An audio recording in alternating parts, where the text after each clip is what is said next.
So hello everyone, welcome to Quanta and this is your Viru sir, founder and director, Quanta Institute LLP, Jaipur. आज हम बात करने वाले हैं free electron theory of metals पे और बात करने वाले हैं थोड़ा सा क्विक वे में। ठीक है, तो चलिए स्टार्ट करते हैं। Free electron theory of metals, मैं इस पे जाऊँ, इस पर्टिकुलर टॉपिक पे जाऊँ उससे पहले थोड़ी सी बात करनी होगी कि जब हम सॉलिड पढ़ते हैं तो इससे जस्ट पहले कौन सा टॉपिक होता है। तो इससे जस्ट पहले टॉपिक होता है आपका सीवी लेटिस, यानी कि लैटिस स्पेसिफिक हीट। ठीक है, तो अगर हम ओवरऑल बात करें तो दो मुद्दों पे बात हो रही होती है एक्चुअल में। हमारी बात हो रही होती है, वेट करिएगा आप एक सेकंड बस, कि सीवी के ऊपर बात हो रही होती है सॉलिड के अंदर। ठीक है, सीवी क्या होती है, सीवी दो टाइप की होती है, एक तो लेटिस वाइब्रेशन की वजह से और दूसरा, या मैं बोलूँ कि लेटेस्ट साइड पे जो भी एटम्स वगैरह है, आयन कोर्स वगैरह उनकी वजह से। ठीक है, दूसरा होता है इलेक्ट्रॉनिक कंट्रीब्यूशन। तो अगर हम सिर्फ इंसुलेटर्स में बात करेंगे तो इंसुलेटर्स में इलेक्ट्रॉन्स है वो एटम से अटैच होते हैं, तो ये वाला पार्ट आएगा ही नहीं, तो सीबी लेटेस्ट पे बात करनी होगी। लेकिन अगर हम बात करें मेटल्स के ऊपर तो लेटेस्ट कंट्रीब्यूशन भी रहेगा और साथ साथ में इलेक्ट्रॉनिक कंट्रीब्यूशन भी होगा। तो जो theory of latest specific heat थी, यानी कि प्रीवियस चैप्टर था, उसमें इस पे पूरी बात हो चुकी है। अभी जो हमारा जो पेंडिंग टास्क है या पेंडिंग काम है वो ये बच रहा है कि सीवी इलेक्ट्रॉनिक के ऊपर बात करिए। और सबसे पहले बात करें कि एक्सपेरिमेंटली ऑब्जर्व फैक्ट्स क्या है सिविल इलेक्ट्रॉनिक्स को लेके, तो पीछे वाले चैप्टर में उस पर भी बात होती है। एक्चुअल में वो गामा टी है, मतलब ये गामा टी होती है। और लो टेम्परेचर पे, यानी कि वेरी लो टेम्परेचर पे यही डोमिनेंट होता है। तो यानी कि सीवी प्रोपोर्शनल टू टी होता है वेरी लो टेम्परेचर्स पे, मतलब 0 केल्विन के बिल्कुल आसपास। ठीक है, 3-4 केल्विन पे। तो अब जो नेक्स्ट टास्क है वो ये रहता है कि सीवी इलेक्ट्रॉनिक को प्रूव करना। ठीक है, कि गामा टी होता है।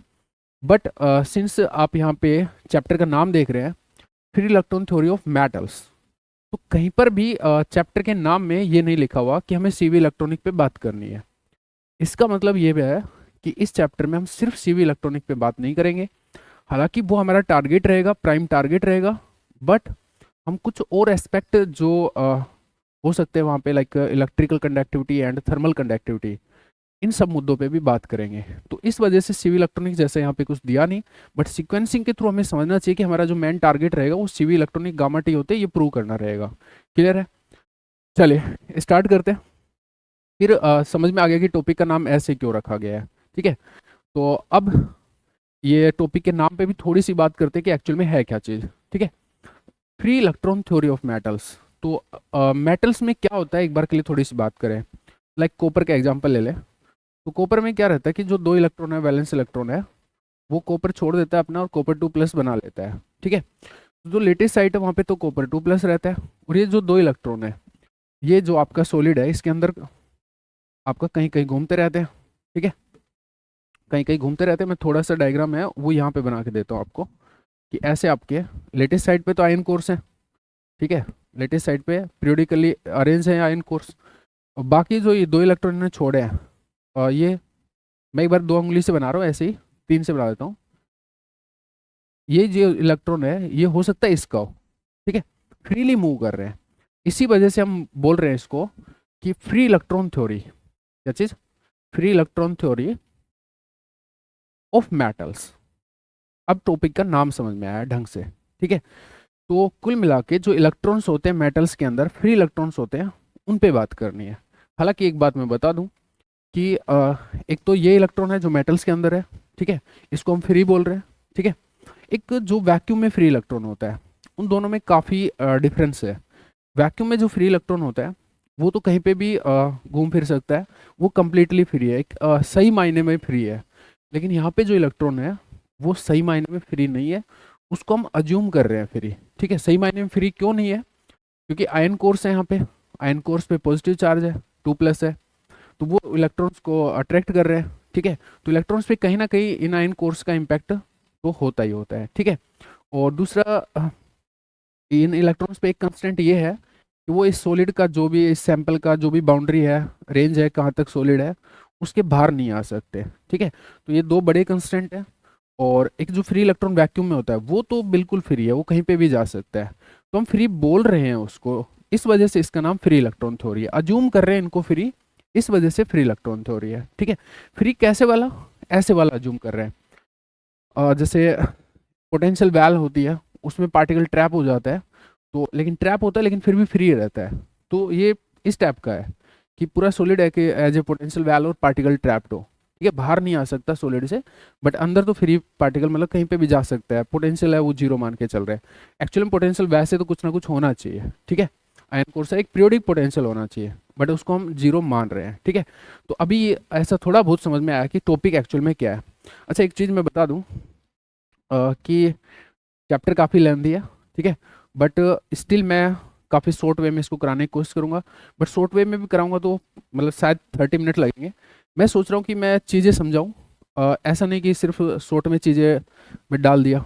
ठीक है, थोड़ा एक्सप्लेन भी करूँ। ठीक है, थोड़ा सा मतलब टाइम बढ़ जाए कोई बात नहीं है, तो 30-40 मिनट्स ऐसा कुछ हो सकता है। और मीनवाइल एक बात बता दूँ कि अभी न्यू बैच स्टार्ट हुआ है CSIR नेट के लिए 6 जनवरी से, मतलब आज से। ठीक है, तो अगर आप कोई ज्वाइन करना चाहता है ऑनलाइन ऑफलाइन रिकॉर्डेड वाट एवर, ठीक है, तो आप ज्वाइन कर सकते हो।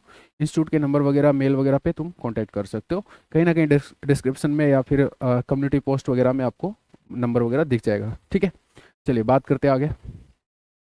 तो free electron theory of metals में बात आई एक्सप्लेनेशन की। ठीक है, तो दो थ्योरी है, एक क्लासिकल थ्योरी है और एक है क्वांटम थ्योरी। क्वांटम थ्योरी है वो सोमरफील्ड की है। ठीक है, तो सोमरफील्ड क्वांटम थ्योरी बोलते हैं।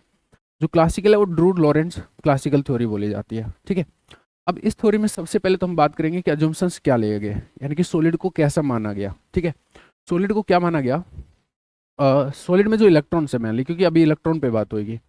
Electrons in metals were treated as identical, सारे सारे इलेक्ट्रॉन है तो आइडेंटिकल पार्टिकल है। ठीक है, डिस्टिंग्विशेबल, डिस्टिंग्विशेबल का मतलब है आपका कि आप हर एक पार्टिकल की ट्रेजेक्ट्री को ट्रेस कर सकते हो। ठीक है, तो ABC ऐसे लेबलिंग कर सकते हो, तो डिस्टिंग्विश कर सकते हो। ठीक है, और डिस्टिंग्विश कर सकते हो मतलब क्लासिकल पार्टिकल की तरह ट्रीट किया गया, तो वर ट्रीटेड एज आइडेंटिकल और distinguishable and classical particles obeying. अब क्लासिकल पार्टिकल ले लिया आपने, डिस्टिंग्विशेबल ले लिया, तो एम्बिस्टैटिक्स तो ओबे करेंगे ही करेंगे। और यही वजह है कि इसका नाम है वो क्लासिकल थ्योरी है। वो समझ में आ रहा है, अगर मैं ये ना भी लिखा हूँ तो भी उसके नाम से ही ये बात समझ में आनी चाहिए कि एम्बिस्टैटिक्स फॉलो हो रही है, मतलब पार्टिकल्स वो आइडेंटिकल एंड डिस्टिंग्विशेबल है। आइडेंटिकल आपको ऐसे समझ में आ जाएगा सारे इलेक्ट्रॉन है। ठीक है, दूसरा, further electrons were consider to move in the constant potential due to presence of ion cores at lattice site.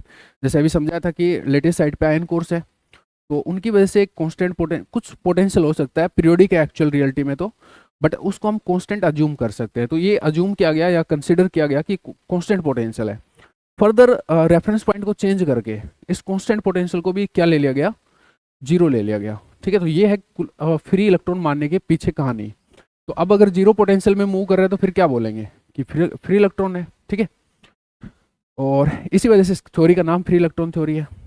और एक और चीज़ है, क्लासिकल पार्टिकल्स है या क्लासिकल मैकेनिक्स वहाँ पे लग रही है, क्लासिकल स्टैट वहाँ पे लग रही है, तो law of equipartition of energy भी अप्लीकेबल होगा। ठीक है, और साथ में ये बात कि however electrons are not free, like free electrons in vacuum as the former can't come outside the solid. ये मैंने बात वही बोली है जो आपको पहले समझाई थी कि इलेक्ट्रॉन्स है वैसे फ्री नहीं है जैसे वैक्यूम वाले, वैक्यूम में जो फ्री इलेक्ट्रॉन्स होते हैं, क्योंकि ये वाले जो सॉलिड के अंदर है, वो बाहर नहीं आ सकते हैं। ठीक है, सॉलिड से, उसको अंग्रेजी में लिखा गया है। और एक थोड़ा सा डेटा दिया है कि डेंसिटी ऑफ इलेक्ट्रॉन्स है वो कितना होता है मेटल्स के अंदर, वो तो हाई डेंसिटी होती है। और हाई डेंसिटी की वजह से अगर क्वांटम स्टेट लगेगा तो इसको हम स्ट्रॉन्गली डीजनरेट गैस भी बोलेंगे, क्योंकि जब डेंसिटी बहुत हाई होती है तो डीजनरेट गैस होती है वहाँ पे, यानी कि क्वांटम स्टेटिक्स लगेगा लगेगा। ठीक है, तो 10⁻28 एटम्स वहाँ पे पर मीटर, सॉरी इलेक्ट्रॉन्स पर मीटर क्यूब होते हैं। और नॉर्मल गैस में जो मोलिक्यूल्स होते हैं वो 10⁻23 पर मीटर क्यूब होते हैं। तो अभी आपको समझ में आ रहा है कि इसके बाद में 5 बिंदी और लगनी है, 5 बिंदी और लगनी है, तो इसका मतलब काफ़ी बड़ा नंबर है। वहाँ पे जो बहुत बड़ा नंबर हो जाता है तो एक बिंदी बहुत बड़ा चेंज लाती है। ठीक है, 10 करोड़ में एक लगाते हैं 100 करोड़ होता है, फर्क तुम्हें पता है। ठीक है, ये तो और भी बड़ा मामला है। तो ये तो हुए क्लासिकल थ्योरी के अजम्पशंस। कुल मिलाकर क्लासिकल थ्योरी के अजम्पशंस को शॉर्ट में बात करना चाहें तो वो नाम में ही है, कुछ लिखने की जरूरत सीरियसली नहीं थी, बट मैंने लिखा है ताकि आपको चीज़ें भी क्लियर रहे। व्हाट वाज एक्सप्लेन्ड, फिर आता है कि थ्योरी ने क्या एक्सप्लेन किया क्या नहीं किया। तो ओम्स लॉ को एक्सप्लेन कर दिया, तो ओम्स लॉ J = सिग्मा ही होता है। ये सब पूछता नहीं है, इसलिए मैंने डायरेक्ट ऐसे में डाल दिया कि क्या क्या एक्सप्लेन हुआ। लस्चर चमक जो होती है, ठीक है, सॉलिड्स जैसे चमकते हैं, ठीक है, तो वो चमक क्यों होती है, ठीक है, उसकी एक्सप्लेनेशन कर दिया। ओपेसिटी, सॉलिड्स के आर पार नहीं देखा जा सकता, ठीक है, तो उस ओपेसिटी को भी एक्सप्लेन करता है ये theory. What couldn't CV electronic specifically, क्योंकि यही हमारा टारगेट है, ये एक्सप्लेन नहीं कर पाई थी ये थ्योरी, तो फिर अब एक्सप्लेन नहीं कर पाई थी तो कम से कम ये तो बताओ कि बोला क्या इसने, सही बात है, और कैसे बोला। और सीवी पे जब भी बात करते हैं हम पहले इंटरनल एनर्जी पे बात करते हैं, ठीक है, तो अगर फ्री पार्टिकल लिया है तो एक सिंगल इलेक्ट्रॉन की अगर मैं वैसे एनर्जी की बात करूं, काइनेटिक एनर्जी की बात करूं, वही इंटरनल एनर्जी है एक्चुअल में, तो काइनेटिक एनर्जी है वो आपकी p²/2m है। और सिंस 3D का सिस्टम हो गया क्योंकि सॉलिड है, ठीक है, तो आप ऐसे भी लिख सकते हो। और अब सिंस लॉ ऑफ इक्विपार्टीशन लग ही रहा था आपका, तो internal energy of a single electron क्या लिख सकते हो, लिख सकते हो, यहाँ से हाफ kT आएगा, यहाँ से हाफ kT आएगा, यहाँ से हाफ kT आएगा, स्क्वायर टर्म से हाफ kT आता है, ठीक है, इसका मतलब है 3/2 kT। अगर n पार्टिकल हो तो n से मल्टीप्लाई कर देते, अब वहाँ पे तो n नंबर ऑफ इलेक्ट्रॉन्स तो हो ही सकते हैं, और अगर एवोगैड्रो के बराबर नंबर ऑफ पार्टिकल्स हो, वहाँ पे नंबर ऑफ इलेक्ट्रॉन्स हो, तो आपको लिखना होगा यहाँ पे Na × 3/2 kT, और Na × Kb है वो R बन जाता है, तो 3/2 RT है वो इंटरनल एनर्जी होगी। अगर आपको U पता लग गया तो Cv तो एक सेकंड के अंदर आ जाएगा, du/dt करना था, तो 3/2 R आ गया। अब बात आती है कि ये जो आया है, एक मिनट, आसिम मैं क्लास में हूँ यार, बाद में कर लेना ना, एक मिनट guys। तो 3/2 R आ गया। अब बात आती है कि जो भी रिजल्ट इस थ्योरी ने दिया, क्लासिकल थ्योरी ने दिया, ड्रू लॉरेंस थ्योरी ने सीवी के लिए जो बोला, वो कितना सही है। तो एक्चुअल में जो एक्सपेरिमेंटली ऑब्जर्व वैल्यू होती है, जो सीवी इलेक्ट्रॉनिक है, वो गामा टी आया था जो आपको पहले बताया गया है, ठीक है, वहाँ पे जो गामा है, और या पूरा ही मैं बात करूँ गामा, ये गामा टी की या सीवी इलेक्ट्रॉनिक की बात करूँ, तो ये वैल्यू बहुत लो है इस वाली वैल्यू से। अगर आपको ध्यान हो तो सीवी लेटिस था वो 3R आ रहा था, और वो बहुत हाई वैल्यू होती है, तो ये 3/2 R है, ये भी बहुत हाई वैल्यू है, ठीक है, और ये बहुत कम वैल्यू है जो एक्सपेरिमेंटली ऑब्जर्व हुआ है। इसका मतलब है कि you are getting a very high value from experimentally observe, बिल्कुल सही बात है। इसका मतलब ये एक्सप्लेन नहीं कर पाई। अब फिर एक रीजन आता है, इंटरव्यू में पूछा जाता है ऐसा कुछ क्वेश्चन कि why you are getting so high value in the classical theory, तो उसके पीछे रीजन था। और फिर बाद में मतलब मैन जो क्वेश्चन है वो तो ये है कि आप क्लासिकल थ्योरी में हाई वैल्यू ऑब्टेन कर रहे थे, बट जब क्वांटम पढ़ोगे तो फिर वो लो वैल्यू कैसे हो गई एक्चुअल में, ठीक है। तो अभी के लिए मैं एक्सप्लेन कर देता हूँ यहीं पे कि हाई वैल्यू इस वजह से आती है कि जब आप हीट दे रहे हो, तो क्लासिकल थ्योरी के अकॉर्डिंग डिस्टिंग्विशेबल पार्टिकल लिया आपने, ठीक है, तो ये जो हीट जो सैंपल को दी आपने वो सब पार्टिकल्स को मिलती है एक साथ, इसलिए सारे पार्टिकल एक्साइट हो जाते हैं, यानी कि सारे इलेक्ट्रॉन्स एक्साइट हो जाते हैं। अब सारे इलेक्ट्रॉन एक्साइट होंगे तो इंटरनल एनर्जी ज़्यादा होगी, ठीक है, ज़्यादा होगी तो मतलब सीवी भी ज़्यादा होगा, तो ये रीजन है। और जब आप क्वांटम स्टैटिक्स पढ़ोगे, दूसरी वाली थ्योरी सोमरफील्ड वाला ट्रीटमेंट पढ़ोगे, तब वहाँ पे समझ में आएगा कि सारे इलेक्ट्रॉन्स को हीट नहीं मिलती। जब हम देते हैं तो फर्मी लेवल से कुछ इलेक्ट्रॉन वोल्ट नीचे जो लेवल्स है, वही उसमें जो इलेक्ट्रॉन्स है वही उनको ही मतलब एनर्जी मिलती है, वही एक्साइट होते हैं। तो इसका मतलब है सैंपल के कुछ पार्ट में ही एनर्जी डिलीवर, वो हीट है उसका इम्पैक्ट हुआ है। इसका मतलब फिर सीवी इलेक्ट्रॉनिक है, या मैं बोलूँ कि इंटरनल एनर्जी है, उसमें उतना मतलब उतना नहीं है वो, ठीक है, तो इसका मतलब एक लो वैल्यू मिलने वाली है, ठीक है। वो कैसे होता है वो वहाँ पे देखेंगे अपन, ठीक है। तो यहाँ पे मैं लिखा भी है थोड़ा सा, because on providing heat to the sample all the electrons will get excited as heat is received by everyone. Everyone मतलब इलेक्ट्रॉन है, सबसे सब लोग रिसीव कर रहे हैं, तो सब लोग एक्साइट हो रहे हैं, तो इस वजह से क्योंकि सब लोग एक्साइट हो गए तो ज़्यादा हाई एनर्जी है और ज़्यादा स्पेसिफिक हीट है, क्लियर है। और इसके अलावा क्या एक्सप्लेन नहीं कर पाई, इलेक्ट्रिकल कंडक्टिविटी एंड रेजिस्टिविटी, साथ में थर्मल कंडक्टिविटी एंड रेजिस्टिविटी, ये सब आपका एक्सप्लेन नहीं कर पाई, ठीक है। ये है आपकी क्लासिकल थ्योरी, क्या एक्सप्लेन कर पाई क्या नहीं कर पाई। सिविल इलेक्ट्रॉनिक पे स्पेशल डिस्कशन चाहिए था, कर दिया, इन पे कोई डिस्कशन की जरूरत नहीं है, ठीक है। एक फिर मीन वाइल सोमरफील्ड्स क्वांटम थ्योरी पे अपन जाए, उससे पहले बीच में एक होल्ट आता है थोड़ा सा इस टॉपिक का, विडमान फ्रेंज लॉ, ठीक है। तो छोटी सी चीज़ है, K/सिग्मा इक्वल टू LT होता है। के है आपका थर्मल कंडक्टिव, के है आपका थर्मल कंडक्टिविटी, सिग्मा है आपका इलेक्ट्रिकल कंडक्टिविटी। तो सॉलिड्स में के और सिग्मा का, मेटल्स में स्पेसिफिकली एक रेशियो है वो फिक्स होता है, ठीक है, LT। अगर आप टेम्परेचर फिक्स कर दो तो K/सिग्मा और टी है वो एल होता है, ठीक है। मतलब एक नंबर होता है, फिक्स नंबर होता है। तो ये है आपका वीडमान फ्रेंच लॉ, ठीक है। इस एल को बोलते हैं आप लोरेंट्ज नंबर, और ये होता भी कितना है वैल्यू के हिसाब से, तो ये होता है पाई स्क्वायर के बी आपका Boltzmann constant and 3 E square, ठीक है। अगर इसकी वैल्यू निकालेंगे तो ऐसे कुछ होती है, ठीक है। यूनिट वगैरह तो अपन निकाल ही सकते हैं। तो ये वीडमान फ्रेंच लॉ है कि मेटल्स में थर्मल कंडक्टिविटी और इलेक्ट्रिकल कंडक्टिविटी का रेशियो क्या होता है, ठीक है। नेक्स्ट है सोमरफेल्ड्स क्वांटम थ्योरी। तो अब थोड़ा सा इसका सबसे पहले अजम्पशंस पे बात करें, तो अजम्पशंस सेम है। सेम है, क्या अलग है वो थोड़ा सा बताता हूँ मैं। यहाँ पे ऑब्वियसली इलेक्ट्रॉन्स को क्वांटम पार्टिकल्स ट्रीट किया गया है, ठीक है। और quantum spin half particle treat किया गया है ताकि अपन फर्मी गैस बोल पाए, ठीक है। और अब जब क्वांटम पार्टिकल बोल दिया तो फिर इंडिस्टिंग्विशेबल हो गया, क्वांटम स्टैटिक्स लग रही है, फर्मी डिराक स्टैटिक्स लग रही है, वो सब बातें हो गई, ठीक है। तो पीछे वाली चीज़ें बिल्कुल चेंज हो गई है, लेकिन फ्री अभी भी मान रहे हैं।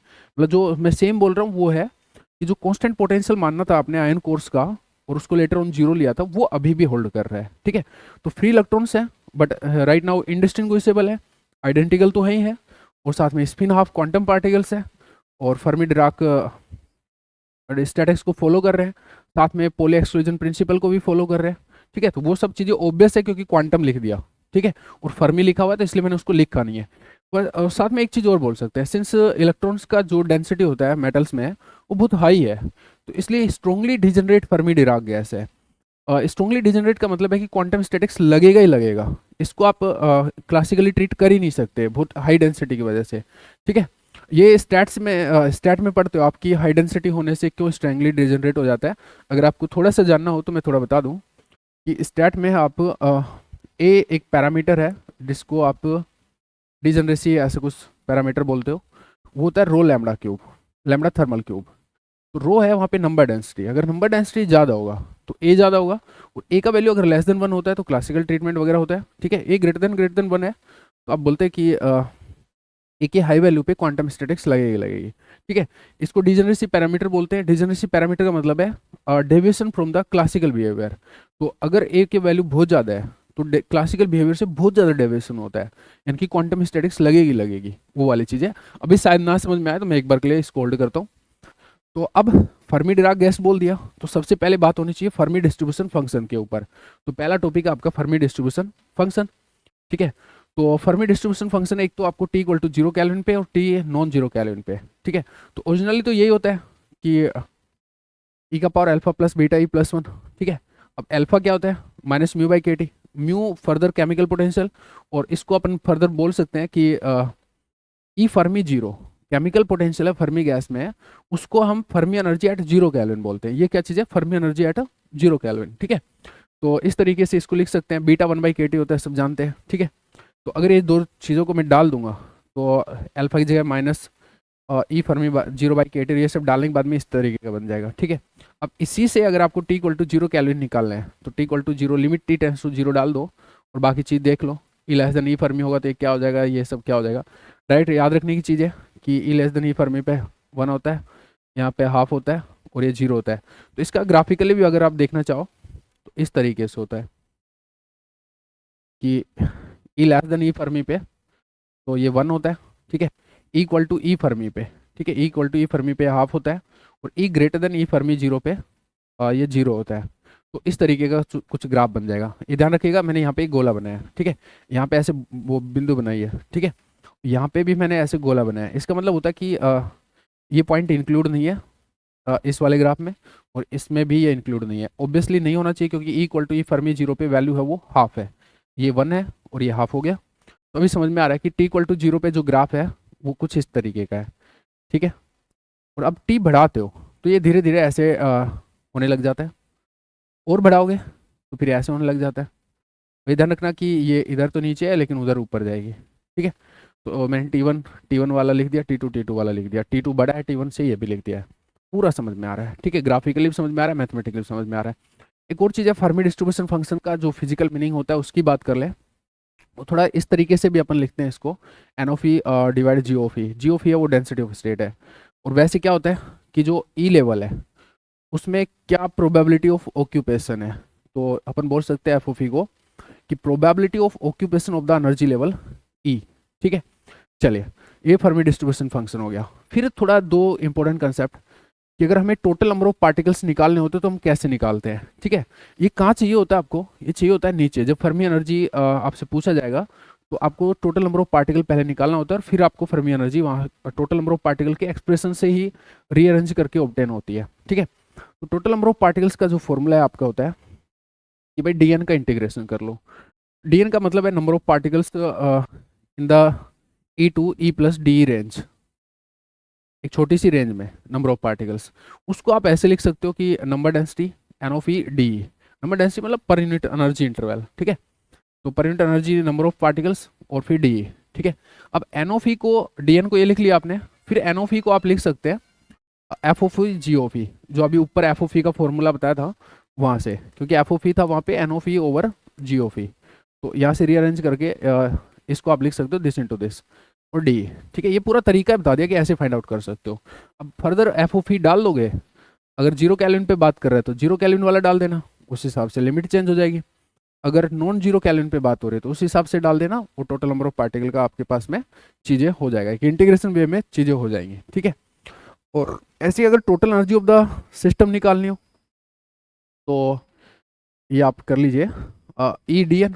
ऐसा क्यों कर लीजिए ये भी सुन लीजिए कि जैसे आपका लेवल्स होते थे वहाँ पे, तो जैसे इस ये लेवल E1 है, इसमें N1 पार्टिकल है, ये लेवल E2 है, N2 पार्टिकल है, तो आप क्या करते थे टोटल एनर्जी के लिए NI EI करते कि नहीं करते, ठीक है।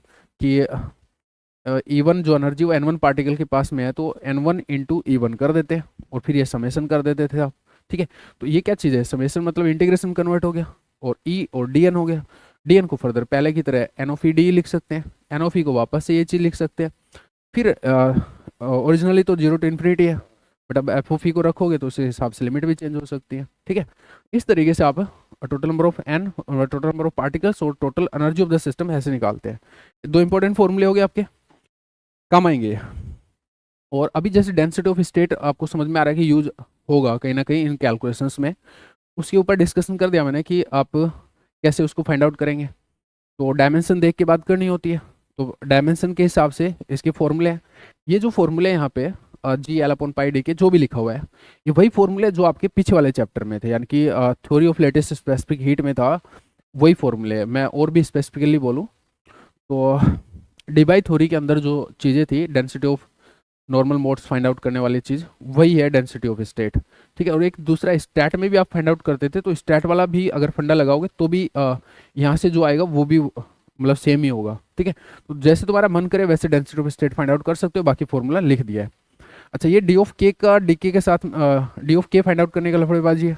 अगर आपको कुछ और फॉर्मेट में चाहिए, यानी कि डी ऑफ ई चाहिए, डी ऑफ पी चाहिए, डी ऑफ ओमेगा चाहिए, तो ये वाला रिलेशन यूज करके निकाल सकते हो, ठीक है।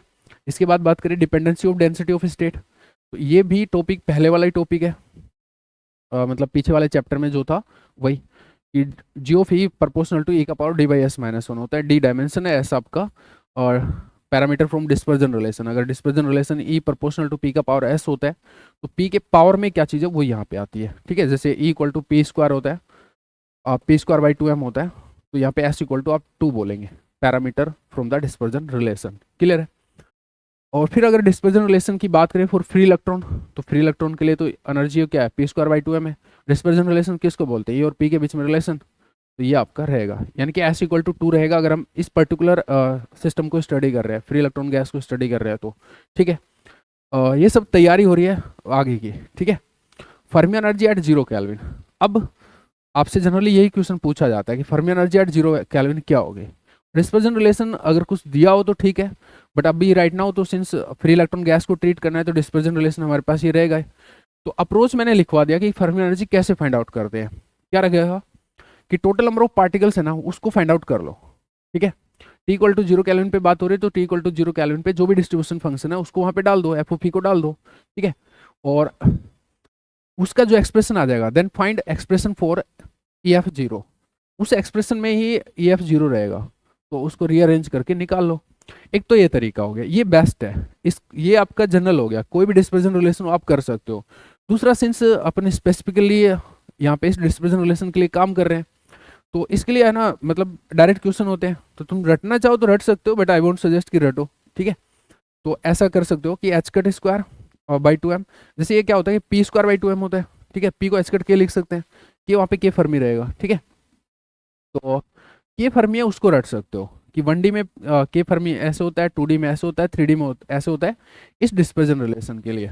तो 3D का जो है वो आपका ये है, तो अभी इसका स्क्वायर होगा तो इसका पावर 2/3 हो जाएगा यहाँ पे, 3 पाई स्क्वायर रो, रो है वो n अपॉन वी है, n total number of particles, V volume, ठीक है, और डेंसिटी अगर अपन बोलना चाहे वैसे, ठीक है। ऐसे 2D में ये होता है, 1D में ये होता है, तो इसको रख रख के आप Fermi energy eight 0 kelvin EF0 निकाल सकते हो वेरियस केसेज में। लेकिन ध्यान रखिएगा पूरा का पूरा डिस्कशन है वो इस डिस्पर्जन रिलेशन के लिए।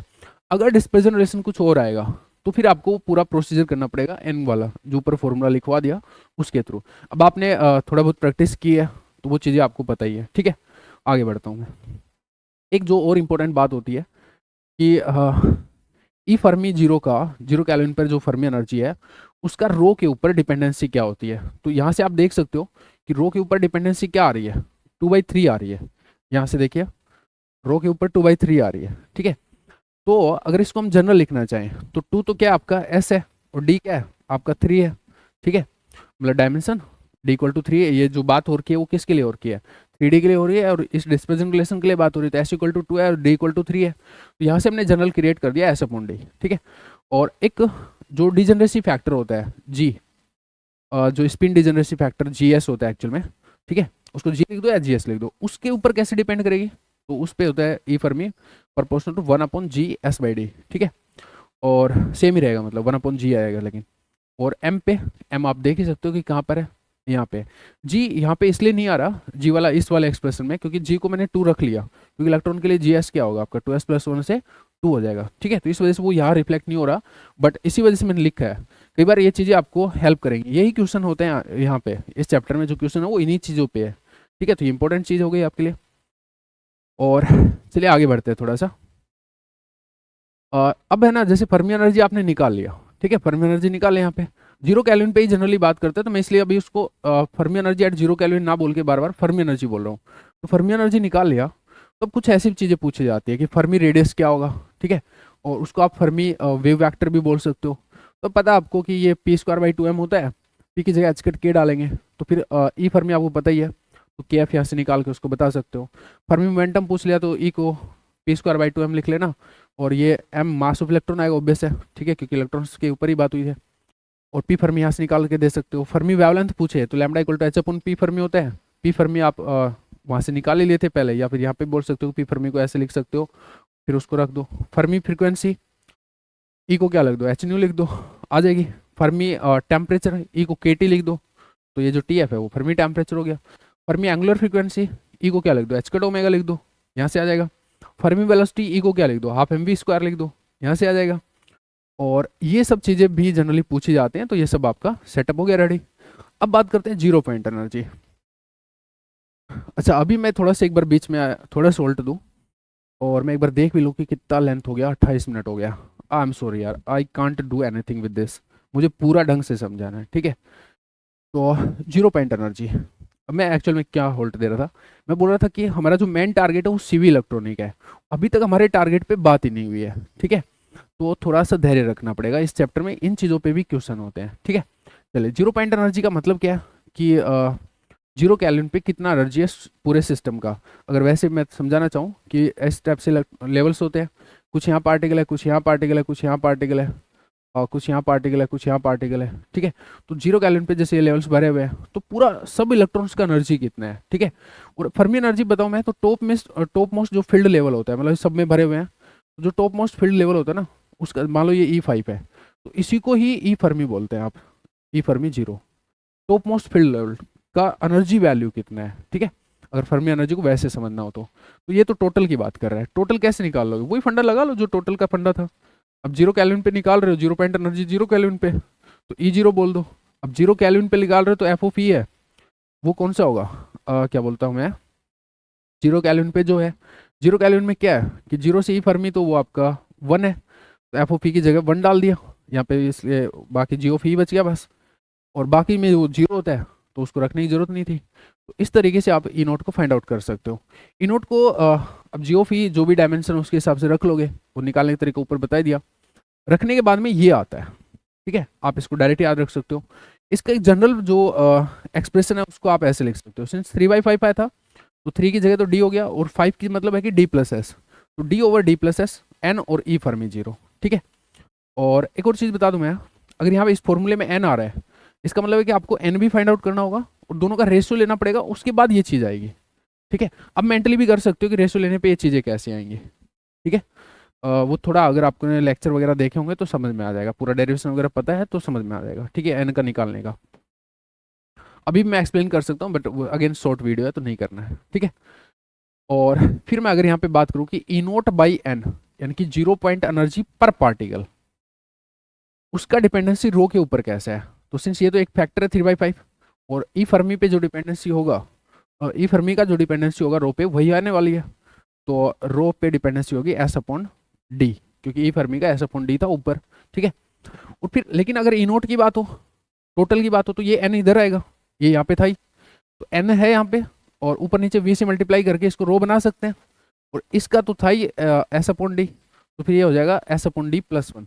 अब ध्यान रखना कि जब पूछे तो पूछ रहा क्या है, 0 पॉइंट एनर्जी पूछ रहा है, 0 पॉइंट एनर्जी पर पार्टिकल पूछ रहा है, कई बार बच्चे इस चीज़ों में फंस जाते हैं। ठीक है, 0 पॉइंट प्रेशर, आओ पता है कि जो इंटरनल एनर्जी है, यू बोल दो या ई बोल दो, 3/2 एन के टी होता है, वो भी कैसे होती है कि 3/2 के टी, हाफ के टी हाफ के टी हाफ के टी, एन से मल्टीप्लाई करोगे तो नंबर ऑफ पार्टिकल से पूरे सिस्टम की इंटरनल एनर्जी आ गई। और अगर आपको पता है कि एक आइडियल सिस्टम के लिए P V equal to N के टी यूज होता ही है। ठीक है, तो इसको अपन लिख सकते हैं 3/2 पी वी। एक्चुअली में 0 पॉइंट प्रेशर हमारा टॉपिक है, तो पहले मैंने ये बताया आपको कि 0 पॉइंट प्रेशर है उसको आप इंटरनल एनर्जी से कैसे रिलेट कर सकते हो, यानी कि 0 पॉइंट एनर्जी से कैसे रिलेट कर सकते हो। ठीक है, तो ई को अपन 3/2 पी वी लिख सकते हैं, सिंस अपन 0 केल्विन पे बात कर रहे हैं तो ई तो ई नोट हो जाएगा और पी पी नोट हो जाएगा, तो अब इसको बोल सकते हो आप 0 पॉइंट प्रेशर। ठीक है, इसका फॉर्मूला क्या हो गया, 2/3, यहाँ पे इसको रख लो 2/3 and E naught by V. ठीक है, मैंने ये सब लिख दिया ताकि आपको चीज़ें भी समझ में आए, क्योंकि ये फॉर्मूले ना डायरेक्ट रटने की बजाय प्रोसेस याद रखो कि कैसे अपन ने चीज़ें की है। ठीक है, ऐसे डायरेक्ट याद रह नहीं पाएंगे, इस वजह से मैंने प्रोसेस लिखा है यहाँ पे। तो ये चीज़ हो गई, ई नोट बाई वी हो गया। अब 1/e है, वी नोट को ई नोट को अपन लिख सकते हैं जो पीछे था 3/5 एन ई फर्मी जीरो। ठीक है, अगर 3D का केस है, और अब 3 से 3 कट जाएगा तो 2/5 हो गया, एन अपॉन वी हो गया, और ई फर्मी जीरो हो गया।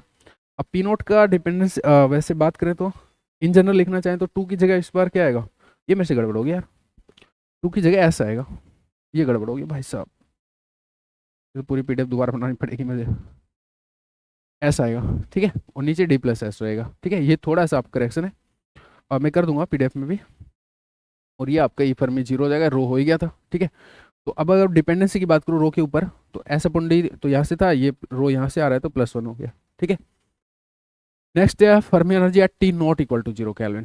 ठीक है, तो E Fermi at temperature T, ये इंपॉर्टेंट पॉइंट है, वो यहाँ पे आ रहा है। पहले है ना 2018-19 तक इससे ऊपर वाले सेक्शन से क्वेश्चन पूछे जाते थे, अब सिंस माहौल बदला है तो फिर चीज़ें बदलेंगी, तो अब यहाँ से पूछा जाता है। एक तो ये चीज़ आपको डायरेक्ट याद रखनी है, कैसे आई है ये, आप ओबियसली टी नॉट जीरो पे अगर फर्मी एनर्जी निकालनी है तो एन जो टोटल नंबर ऑफ पार्टिकल्स वाला था एफ ओ फी रख दो उसमें टी नॉट जीरो वाला। ठीक है, वो इंटीग्रेशन डेंजरस होने वाला है, इसका मतलब उसको ना सोल्व करके ये डायरेक्ट याद रखने के लिए बोला जाता है वैसे भी, तो ये डायरेक्ट याद रखना है, ये आपका 0 केल्विन वाला।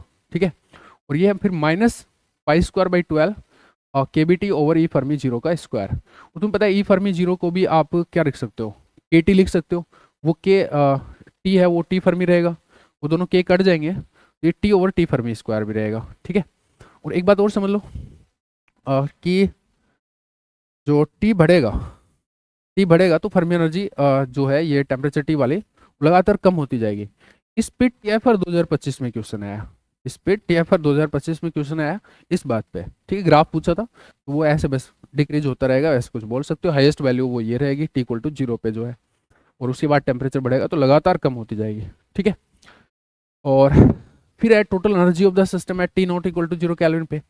ठीक है, नॉन जीरो केल्विन पे आपका क्या इंटरनल एनर्जी है, तो इसको भी आप डायरेक्ट थोड़ा सा याद रखो ये वाला फॉर्मेट, क्योंकि अगेन इंटीग्रेशन है और उसको अनसोल्वेबल है, तो याद रखना ही डायरेक्ट सही रहेगा। तो अगर ये याद रख लोगे तो बाकी चीज अंडर कंट्रोल रहेंगी, जो भी नीचे डिस्कशन होने वाला है आजकल है वो ये डिस्कशन भी इंपॉर्टेंट है आजकल के एग्जाम के हिसाब से। ठीक है, तो अब मैं थोड़ा सा पूरा तरीके से समझाता हूँ, अगर आप ये याद रख लोगे तो मैं इसको हाईलाइट कर देता हूँ, ये याद रखने वाली चीज़ है। ठीक है, देखो एक बार क्या क्या सीन है। यू है उसको आप 0 पॉइंट एनर्जी तो है ही है, प्लस पाई स्क्वायर बाई 6, और ये है जी ऑफ ई जो होता है ना आपका डेंसिटी ऑफ स्टेट होता है, उसमें ई की जगह आपने डाला है ई फर्मी जीरो, जीरो केल्विन पे जो फर्मी एनर्जी है वो वाली, ठीक है। तो G of E Fermi zero and K B T का स्क्वायर, क्लियर है। और अगर यू ये है तो अब सी वी चाहिए था आपको। अब आए हम हमारे मुद्दे पे, तो डी वाई डी टी कर लेंगे, ठीक है। यहाँ से सीवी इलेक्ट्रॉनिक पे बात हो रही है, कुल मिला के ये किस पे बात हो रही है, सीवी इलेक्ट्रॉनिक पे बात हो रहा है, ऑब्वियस था इसलिए मैंने लिखा नहीं यहाँ पे, ठीक है। और अब इसका डेरिवेटिव करोगे तो क्या होगा, टी के रेस्पेक्ट में करना है, तो ये टी स्क्वायर है, इसकी जगह क्या आ जाएगा, टू टी आ जाएगा बस, ठीक है। उस टू टी से ये कट जाएगा, तो पाई स्क्वायर बाई 3, और ये चीज़ as it is, K B square as it is, और ये टी आ गया। सारी बातें समझ में, कोई लफड़ा नहीं है। ये तो कर ही सकते हो खुद से, बट मैं करके दिखाया हूँ ताकि डिस्कशन भी आपको नीचे का पता रहे। और अब ये आप देख सकते हो कि सी वी है वो गामा टी है, बिल्कुल सही बात है, प्रोपोर्शनल टू टी है, ये जो चीज़ है वो आपका गामा है। एक तो ये बात समझ में है आपको, ठीक है। दूसरा आपके लिए जो जरूरी चीज़ है वो ये है कि जो गामा का जो एक्सप्रेशन यहाँ पे लिखा है वो एक्चुअल में एक जनरल ट्रीटमेंट है। अब जैसे 1D 2D 3D इधर उधर का सीन हुआ, तो आप यहाँ पे जी निकाल लो, उस हिसाब से बोल दो 1D 2D में क्या क्या सीन होगा आगे, ठीक है। बट अब 3D के लिए स्पेशल ट्रीटमेंट करूँ थोड़ा सा, तो देखिएगा इस अगर मैं टोटल नंबर ऑफ पार्टिकल्स पे बात करूँ, और वो भी कहाँ पे, 0 केल्विन पे, ठीक है, और उसको इस कहानी में घुसाना चाहूँ तो क्या होगा, और 3D केस के लिए तो आप कैसे फाइंड आउट करेंगे, वो जो आपका फंड है कि 0 to infinity F of E G of E D हो जाएगा, वो डी एन का इंटीग्रेशन करके, ठीक है। एफ ऑफ ई 0 केल्विन पे बात कर रहे हो तो एफ ऑफ ई 1 हो जाएगा, 0 से ई फर्मी लिमिट हो जाएगी, ठीक है, और ई फर्मी 0 एक्चुअल में, और ये जी ऑफ ई हो जाएगा, ठीक है। और अब जी ऑफ ई आपको एक्सप्रेशन पता ही है 3D के लिए, मैं अभी लिखा नहीं क्योंकि रटने की जरूरत नहीं है, आप निकाल सकते हो, पर फंडा बता दिया, ठीक है। उसको डाल लो आप अगर आप यहाँ पे, और इसको एन को निकाल लो फर्दर, तो एन है और उसको फर्दर ऐसे लिख लो, ई एफ 0 के फॉर्मेट में लिख लो, तो कुछ ऐसा लिखा जाएगा वो, ठीक है। अब ऐसा कुछ लिखा जाएगा, तो अभी यहाँ से देखिएगा इसको अपन क्या लिख सकते हैं, ये चीज़ आप आराम से कर सकते हो, कोई दिक्कत नहीं है इसमें, जियो फीफर में निकाल सकते हो और उसको रख के और ये चीज़ें कर सकते हो, ठीक है। एक बार लेकिन समझना होगा कि करना क्या है, ठीक है। एक्चुअल में ये जो था ना, इसको अपने को एन के फॉर्मेट में लिखना है, तो इसलिए एन निकाला है, और अब इसको लिखना था, इसलिए एन के एक्सप्रेशन में इसको घुसाना पड़ा अपने को, ठीक है, सेटलमेंट कर कर आके। Okay then, no issues. अब ये क्या आ रहा है, एन ये 3/2 हो जाएगा, 3/2, एन ऊपर हो जाएगा और ये नीचे हो जाएगा, ठीक है। अब इसको मैं यहाँ डाल रहा हूँ, और उससे चीज़ें क्या हो जाएंगी उसको देखते हैं, ठीक है। और वो गामा की जो वैल्यू आएगी वो हमारे लिए इंपॉर्टेंट है, तो मैं थोड़ा सा यहाँ कर लेता हूँ। गामा क्या था आपका, पाई स्क्वायर बाई 3, और या मैं पूरा सीवी की बात करूँ तो गामा टी था, तो pi square by 3 gamma, and then G, इसका वैल्यू अब यहाँ से ये रख रहे हैं, ठीक है। तो 3/2 एन, और ये प्लानिट जो भी था लिख दिया, और के बी स्क्वायर टी लिख दिया, ठीक है। अब एक और पॉसिबिलिटी है आगे कि ई फर्मी जीरो जो आपके एक्सप्रेशन में है उसको आप के टी फर्मी लिख सकते हो, के इंटू टी फर्मी। तो मैंने किया यहाँ पे कि इसको ये पहले 3 तो 3 काट दिया, तो पाई स्क्वायर बाई 2 हो गया, एंड दिस हो गया, और फर्दर अपन इसकी जगह अब डाल दे के टी फर्मी, तो के बी से के बी भी कट जाएगा, ठीक है। अब जो फाइनली आ रहा है वो आ रहा है pi square by 2 N, N एक के बी कट गया, ठीक है, तो K B T over T Fermi, ठीक है। आपसे जो जनरली बात हो रही है आजकल वो इस फॉर्मूले को लेके हो रही है, बट सिंस कुछ भी हो सकता है यार, 5 नंबर का क्वेश्चन बनता है यहाँ पे सॉलिड में, तो कुछ भी हो सकता है, तो मैं आपको फुली ट्रेंड कर दिया किसी भी डायमेंशन के लिए एक जनरल वे में, ठीक है। तो अब यहाँ से आप गामा निकाल सकते हो। अब 3D का केस हो और यही सब कुछ हो तो आपको सिंपली गामा रट लेना है, सीरियसली बोलूँ तो रट लेना है, ठीक है। पाई स्क्वायर बाई 2 एन के बी बाई टी फर्मी रहेगा, ठीक है। और सीवी इलेक्ट्रॉनिक है, फिर उसको आप गामा टी लिख सकते हो, बहुत जरूरी चीज़ है, ध्यान रखना। और 1D 2D 3D में ये कंक्लूजन हो गया कि प्रोपोर्शनल टू टी रहेगा, क्योंकि वो बाकी कांस्टेंट फैक्टर ही चेंज होएगा, वो डिपेंडेंसी तो टी के ऊपर नहीं चेंज होने वाली, ठीक है। दूसरा एक और इम्पोर्टेंट चीज़, अगर हम पीछे चैप्टर की और इस चैप्टर की पूरी कहानी की बात करूँ, ये पूरी कहानी थी कैसे कैसे जो भी था, पूरी कहानी की बात करूँ तो ये एक इक्वेशन है जो पूरी कहानी को अपने अंदर समेटती है, ठीक है। ये सीवी लेटिस का जो एग्जैक्ट एक्सप्रेशन है वो है, और लो टेम्परेचर पे एक्चुअल में प्रोपोर्शनल टी क्यूब होती है, ठीक है। ये सीवी इलेक्ट्रॉनिक है जो कि प्रोपोर्शनल टू टी होती है, और जो पूरा एक्सप्रेशन आया एग्जैक्ट एक्सप्रेशन, आजकल क्या पहले सिर्फ डिपेंडेंसी क्वेश्चन पूछे जाते थे, आजकल एग्जैक्ट एक्सप्रेशन पे भी क्वेश्चन पूछे जा रहे हैं, तो एग्जैक्ट एक्सप्रेशन आपको पता होना चाहिए। तो मैं बोलूंगा कि ये एक ऐसी चीज है जो आपके बिल्कुल दिलो दिमाग में होनी चाहिए। बट सिंस डायमेंशन बदलेगा, तो अदर डायमेंशंस में ये कैसे फाइंड आउट होता है, ये पीछे चैप्टर में सिखाया, और अदर डायमेंशन में ये कैसे फाइंड आउट होता है ये ऊपर समझाया। क्या करना है उसके लिए आपको ये याद रखना है, एक बार रिपीट कर देता हूँ, थोड़ा सा टफ है, कि यू का ये फॉर्मूला याद रखना है बस। उसके बाद सीवी आप निकाल लोगे इसका डेरिवेटिव करके। उसके बाद सीवी जब निकाल रहे हो तो आपको ये आ रहा है, अब इसको हटाने के लिए आपको एन फाइंड आउट करना है, और एन को फिर इसके फॉर्मेट में लिखना है, फिर इस तरीके से इसको वहां से निकाल लेना है एन के फॉर्मेट में। इसको रख दो, चीजें अपने आप आ जाएंगी, सब अपने आप हो जाएगा। रट्टा फिकेशन मत करना, अप्रोच को देखना, सिस्टम को समझना। जो एन निकालना है वो 0 केल्विन पे निकालना है, इसलिए वो टफ नहीं है, इजी हो गया, क्योंकि वो फिर इंटीग्रेशन सोल्यूबल इंटीग्रेशन बनता है। ठीक है, एक दो बार करके देख लेना 2D के लिए, तो आपका फिर कोई टेंशन नहीं रहेगा। 3D वाला भी एक बार खुद से कर लेना, अगर कुछ बच्चे जो ऐसे हैं जो मेरे से नहीं पढ़े हैं, उनके लिए मैं स्पेसिफिकली इतना गाइड कर रहा हूँ। क्लियर है? Okay, now the civil electronic stuff is over. तो जब चैप्टर का जो मेन टारगेट था that is completed. Now the other things like electrical conductivity and thermal conductivity. ठीक है, इसमें बहुत सारी चीज़ें आपको ध्यान रखने वाली हैं। तो सबसे पहले तो बात क्या हूँ मैं एक्सप्रेशन के ऊपर, इलेक्ट्रिकल कंडक्टिविटी का एक्सप्रेशन क्या होगा, and resistivity and temperature variation, कि टेम्परेचर के साथ वेरिएशन किस टाइप से है। तो सिग्मा डीसी और एसी दो टाइप से आप डिफाइन करते हैं, डिपेंडिंग ऑन द सोर्स, कि आपने एसी लगाया वहाँ पे या फिर डीसी लगाया। ठीक है, तो अगर सिग्मा डीसी की बात करूँ तो N E square tau by M E होता है। टो के बारे में लिख दिया कि रिलैक्सेशन टाइम है।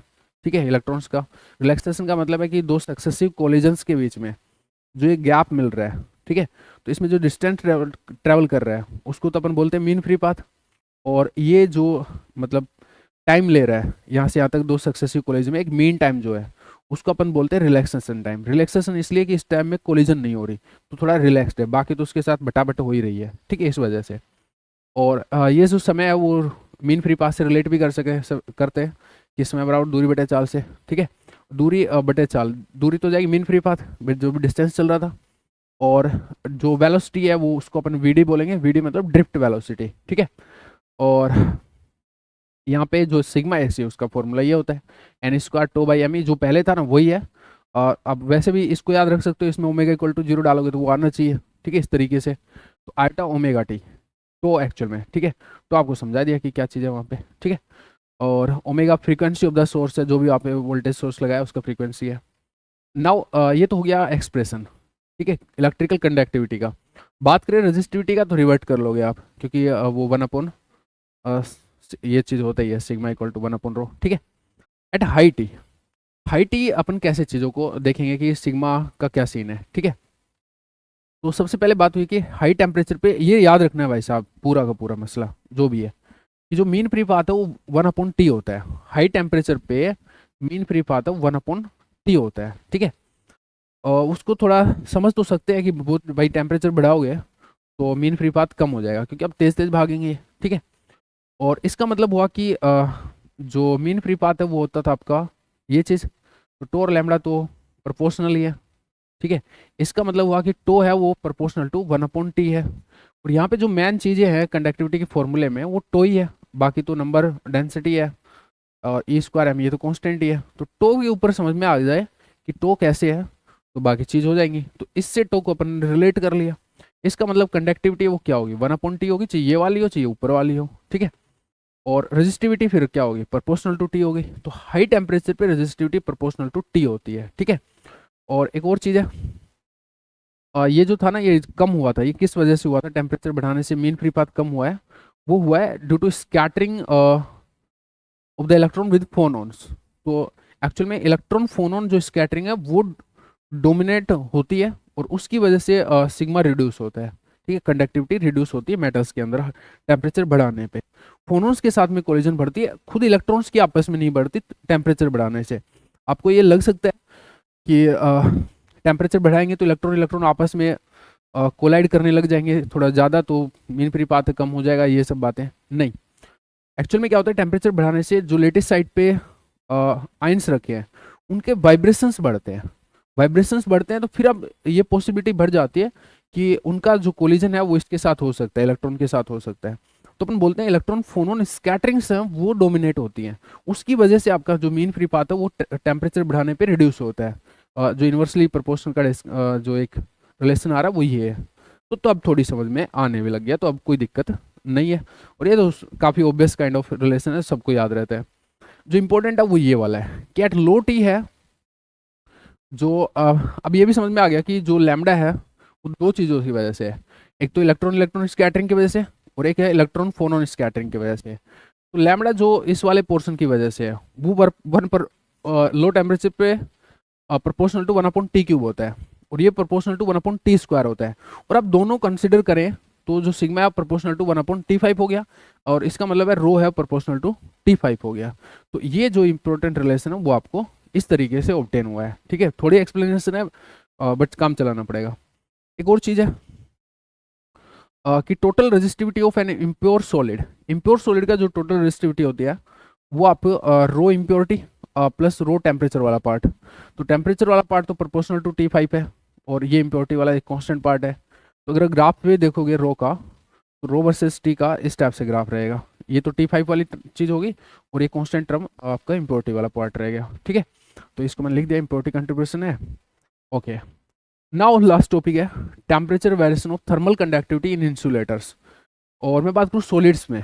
ठीक है, सॉलिड्स में दो वे में बात कर लेंगे, पहले इंसुलेटर पे फिर आपका मेटल्स में। ठीक है, तो सबसे पहले मैंने बोला कि थर्मल, पहला टॉपिक यहाँ पे आया कि थर्मल कंडक्टिविटी इन सॉलिड्स में क्या होते हैं एक्चुअल में।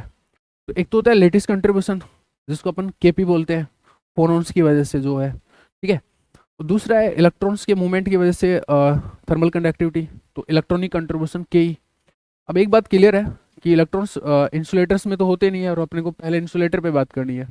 तो इंसुलेटर्स में जो थर्मल कंडक्टिविटी है वो आपका सिर्फ लेटेस्ट वाला पार्ट ही रहेगा।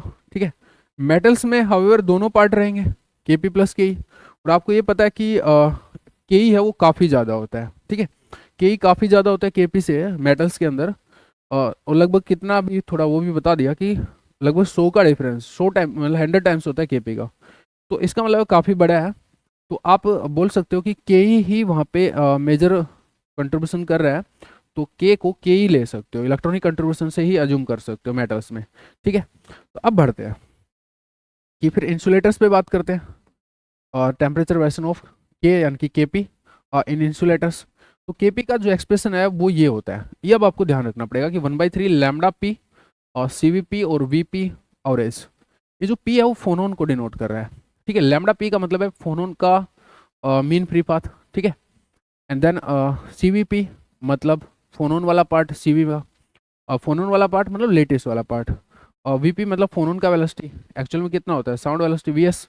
ठीक है, और ये एक और खास बताया आपको, इसका टेम्परेचर वेरिएशन देखना है केपी का, तब ये 3 फैक्टर है, इन तीनों का देख लो आपको पता लग जाएगा। जो खास बात है कि वीपी है, और वीपी का जो एवरेज है, एवरेज फोनोन वेलोसिटी है, मीन वेलोसिटी ऑफ फोनोन से है, वो वीएस के बराबर होती है और वो इंडिपेंडेंट ऑफ टी होती है। तो एक तो झंझट खत्म कि ये इंडिपेंडेंट ऑफ टी होती है। ठीक है, अब 2 चीजें बच गई। ठीक है, इसका आपको पता ही है कि हाई टेम्परेचर पे ये क्या रहती है, लो टेम्परेचर पे क्या रहती है, इसलिए आप बता पाओगे कि हाई और लो पे के का क्या सीन रह रहा है या केपी का क्या सीन रह रहा है। हाई टी पे तुम्हें पता है कि सीवी पी है वो 3R होता है और लैम्डा 1/T होता है। ठीक है, ये थोड़ा ऊपर भी डिस्कस हुआ था बट ये ध्यान भी रखना पड़ सकता है। ठीक है, तो फिर इन दोनों के प्रोडक्ट से ही आपका ये डिसाइड हो जाएगा। तो फिर इसका मतलब है ये तो कांस्टेंट थी, तो ये के पी प्रोपोर्शनल टू 1/T हो जाएगा। क्लियर है? ठीक है, हाई टी हो गया। लो टी पे, लो टी पे इन दोनों का वापस देखना पड़ेगा। तो इसका तो आपको पता है प्रोपोर्शनल टू T³ होता है और ये शायद 1/T³ होता है, ऊपर था कहीं ना कहीं। नहीं, इंडिपेंडेंट ऑफ टी है। अब ये लफड़ेबाजी है, ये ध्यान रखनी पड़ेगी, इंडिपेंडेंट ऑफ टी है, ये प्रोपोर्शनल T³ है, तो के पी प्रोपोर्शनल टू T³ है। क्वेश्चन है वो यहाँ से भी आ रहा है, रेक्टिफिकेशन की चीज़ है, मैं कुछ नहीं कर सकता इसके अंदर। ठीक है, और thermal conductivity of metals, metals में मतलब के पे बात होगी। अब के का फॉर्मूला सेम ही है, बस वो अब इलेक्ट्रॉनिक वो हो गया सारी चीज़ें। ठीक है, और सबसे पहले इस पे ही बात करें कि ये चीज़ क्या है, तो एवरेज वेलोसिटी ऑफ इलेक्ट्रॉन है, और यहाँ पे आप फर्मी गैस लेके चलते हैं तो इसको फर्मी गैस बोल दोगे। ठीक है, और फर्मी गैस बोल दोगे तो अगेन फर्मी वेलोसिटी बोल दोगे, फर्मी गैस में इलेक्ट्रॉन की वेलोसिटी, तो ये अगेन इंडिपेंडेंट ऑफ टी है। ठीक है, और अब फिर ये 2 पोर्शन बच गए। अब हाई टी पे इन दोनों का क्या सीन है, लो टी पे क्या सीन है उसको देखना है। सीवी इलेक्ट्रॉनिक तो गामा टी होता है, लो हो हाई हो कुछ ही हो, ठीक है। तो एक ये झंझट तो खत्म हो गया। और जो लैम्डा ई है वो हाई पे आपका 1/t होता है, तो फिर तो ये इंडिपेंडेंट ऑफ टी हो गया। और लैम्डा शायद हाई पे 1/t³ होता है, ठीक है। और लो पे 1/t³ होता है, तो और ये प्रोपोर्शनल टी है तो 1/t² हो गया। एंड चैप्टर एंड से यार, thank you so much guys. जैसा वीडियो लगा है, जैसा भी ये कंटेंट लग रहा है, प्लीज़ कमेंट करिए। आपके लिए इतना जरूर जानता हूँ कि बहुत हेल्पफुल है। आप शॉर्ट वे में एक पूरे चैप्टर का ओवरव्यू ले सकते हो, ठीक है। लेकिन मैं पूरे चैप्टर के बाद में बता रहा हूँ तो कोई यहाँ तक पहुँचा ही नहीं होगा, ये बात वैसे पहले बोलने की थी। बट जो पहुँचे हैं, जिन्होंने इन्जॉय किया, वो प्लीज़, अगर आपने सब्सक्राइब नहीं किया तो सब्सक्राइब जरूर कर लीजिए। ऐसे हम बहुत सारा कंटेंट लेके आने वाले हैं, और शेयर करिए अपने दोस्तों के साथ में। ऐसा मतलब जितना आप लोग मतलब व्यूज़ रहेगा वहाँ पे, उतना ही हम एफर्ट डाल पाएंगे यहाँ पे, ठीक है। 2025 का पहला वीडियो है, मैं कोशिश करूँगा बहुत अच्छी वाली, depending on the response also, ठीक है। तो रिस्पॉन्स अच्छा दो, 2025 में बहुत सारे वीडियो लाने वाला हूँ इस टाइप के। इससे आपको बहुत बेनिफिट होने वाला है, ये लाइफ टाइम यूज करने वाले वीडियो रहेंगे। एक बार अच्छे से पढ़ लो चीज़ों को, फिर इस वीडियो को देख लो, पूरा कॉन्साइज वे में सही तरीके से चीज़ें समझ में आ जाएंगी। कभी भी शॉर्ट वे में चीज़ें रिवाइज करनी होगी, आप यहाँ पे आइए, ठीक है। और ये बहुत ज़रूरत पड़ने वाली है भविष्य में आपको। Okay guys, see you soon. Okay, bye bye, take care.